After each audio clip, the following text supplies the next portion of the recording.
Market లో invest చేసి మీ డబ్బులు డబుల్ చేసుకోవాలనుకుంటున్నారా? విజయవాడలో జరిగే సుందరరామిరెడ్డి గారి లైవ్ సెమినార్ కి అటెండ్ అవ్వండి.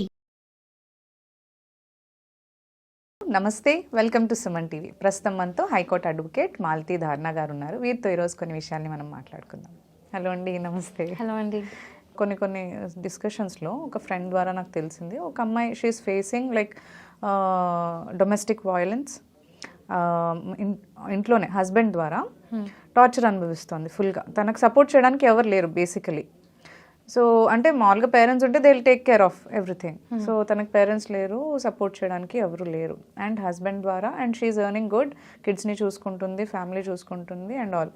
బట్ హరాస్మెంట్, ఇతను ఏం చేయరు, ఇంట్లో ఉంటూ పైగా తిన్ని హరాస్ చేస్తూ ఉంటారు. అండ్ డైవర్స్ ఫైల్ చేద్దామని అనుకుంటుంటే కూడా, నువ్వు అలా చేస్తే నేను స్టెప్ తీసుకుంటే నేను చంపేస్తాను నిన్ను, లేకపోతే పిల్లల్ని చంపేస్తాను, అది ఇదని థ్రెటన్ చేస్తున్నాడు. అండ్ ఉల్టా నీ మీద నేను బ్యాడ్ అలిగేషన్స్ వేసి సొసైటీలో బ్లేమ్ చేస్తాను అని చెప్పి అనడం జరుగుతూ ఉంటుంది. సో ఇలాంటప్పుడు ఆ లేడీ ఏం చేయాలి అసలు లీగల్గా? తను అప్రోచ్ అయ్యి అందులోంచి బయటికి రావాలి అంటే. మీ దగ్గరికి ఇప్పుడు ఒక కేసు వచ్చిందని చెప్తున్నారు కదా, నేను చెప్పేదంటే out of every 10 cases minimum 5-6 cases ఇవే ఉంటాయి. ఎందుకు అంటే విమెన్ అనేది ఫినాన్షియల్లీ ఇండిపెండెంట్ కాదు. సో హస్బెండ్ మీద డిపెండెంట్ అయి ఉంటారు. అండ్ మీరు చెప్పిన కేసెస్లో యూజువల్గా ఏంటంటే హౌస్ వైఫ్స్ అయి ఉంటారు, వాళ్ళు కెనాట్ ఎర్న్ మనీ. సో ఆమె డిపెండ్ అయి ఉంటుంది, హస్బెండ్ మీద డిపెండ్ అయి ఉంటుంది. అది మెయిన్ రీజన్ ఏంటంటే, ఈ రీజన్ వల్ల ఎంతోమంది విమెన్ సప్రెస్ అయ్యి ఇంకా నాకు వేరే ఏం లేదు, ఛాన్స్ లేదు, బయటికి వెళ్ళి నేను ఎలా బతుకుతా, పిల్లలు ఉన్నారు ఇంట్లో, ఈ పిల్లల్ని వదిలేసి నేను ఎలా బతుకుతాను, నాకు ఫైనాన్షియల్ ఫ్రీడమ్ లేదు, నాకు సపోర్ట్ లేదు, పేరెంట్స్ సపోర్ట్ లేదు, బ్రదర్ సపోర్ట్ లేదు, ఎవరు సపోర్ట్ లేదు. ఒకవేళ నేను ఇంత ధైర్యం చేసి బయటికి వెళ్ళినా కూడా ఎలా?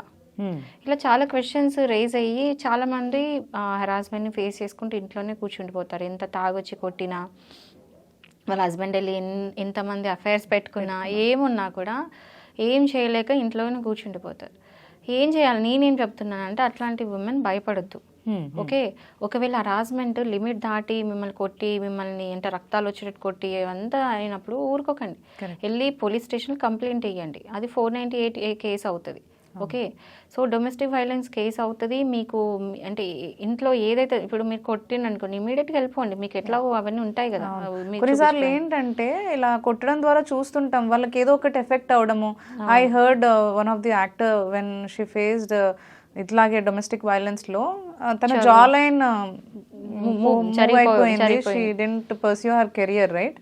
సో అలాంటివి జరుగుతూ ఉంటాయి కదా, చెవులు చనిపోవడం కూడా జరుగుతుంది కొట్టడం. అందుకని హెరాస్మెంట్ స్టార్ట్ అయినప్పుడు వెళ్ళి 498A కేసు పెట్టండి, పోలీస్ స్టేషన్కి వెళ్ళి కంప్లైంట్ పెట్టండి. ఒకరు చంపేస్తా అది అంటే ఇవన్నీ క్రిమినల్ అఫెన్సెస్ కదా, వెళ్ళి కంప్లైంట్ ఇస్తే పోలీస్ యాక్షన్ తీసుకుంటారు. ఇప్పుడు ఒకసారి 498A ఫైల్ కాగానే పోలీస్ వస్తారు, ఎంక్వైరీకి ఇన్వెస్టిగేషన్ స్టార్ట్ చేస్తారు.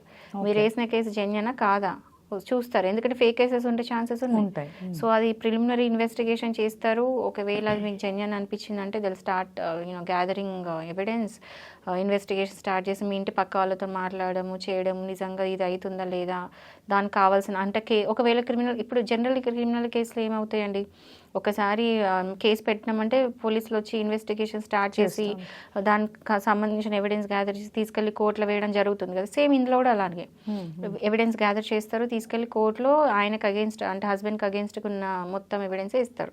సో ఆ ట్రయల్ అవుతుంది. అయితే ఇప్పుడు మీ క్వశ్చన్ ఏంటంటే, మరి ఫైనాన్షియల్ ఇండిపెండెన్సీ లేదు, ఎలా బతుకుతారు?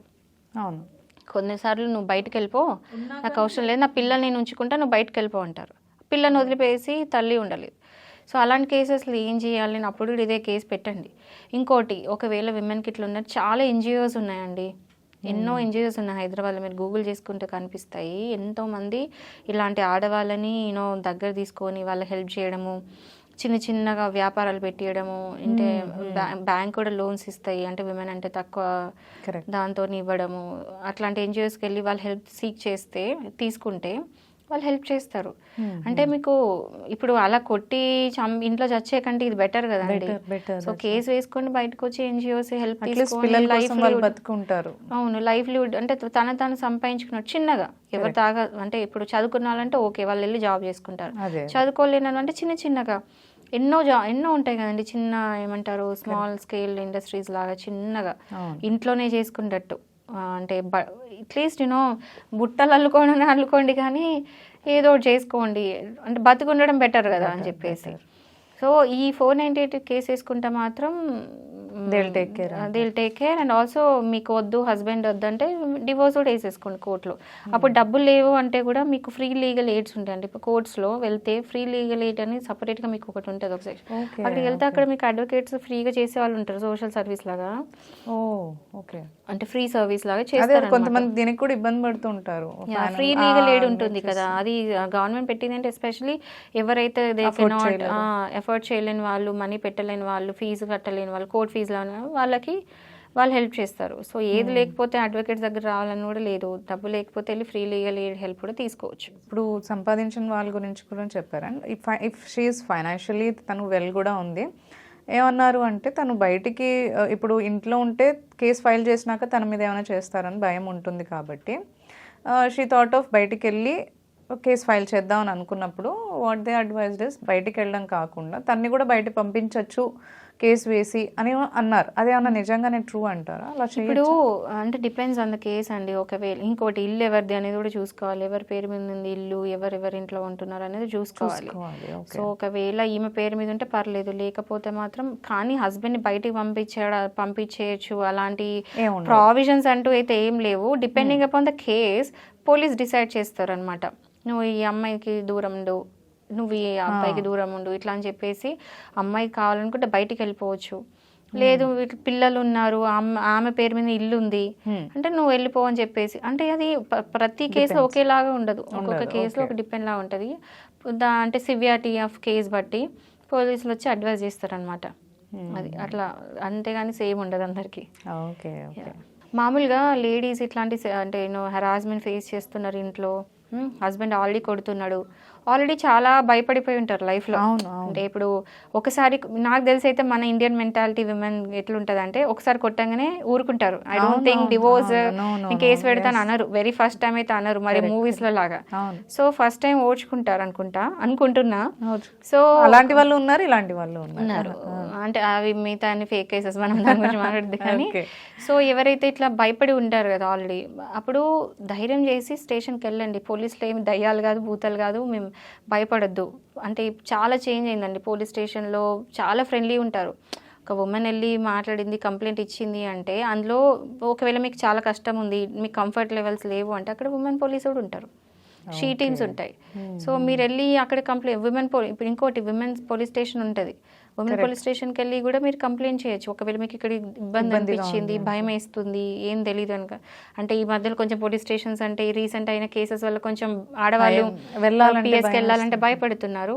అంటే మన తెలంగాణలో ఇంకా అంత మనం అట్లా లేదు కానీ, బట్ ఓకే భయపడితే మాత్రం ఉమెన్ పోలీస్ స్టేషన్కి వెళ్ళి కంప్లైంట్ పెట్టుకోండి. పెట్టి ఇలా అవుతుంది అంటే వాళ్ళు యాక్షన్ ఇమీడియట్గా తీసుకుంటారు. మెయిన్ చేయాల్సిన ధైర్యం.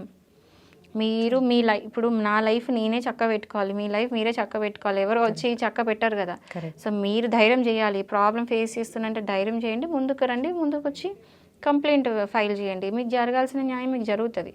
తర్వాత ఒక్కసారి ధైర్యం చేసానంటే మళ్ళీ వెనుక అడుగు ఉండదండి. అంటే మన సాంప్రదాయం, మనం వచ్చింది ఏంటి, దుర్గామాత, ఎంతోమందిని అంటే మనం పూజిస్తాము. అందరూ కూడా అబ్బాయిల కంటే ఉమెన్ ఎక్కువ పవర్ఫుల్ అని చెప్పుకుంటాము మన ఇండియాలో. సో ఒక్కసారి ధైర్యం చేసిందంటే ఏముంది, ఇంకా వెనక్కి తిరిగే పని ఉండదు, ముందుకెళ్ళొచ్చు.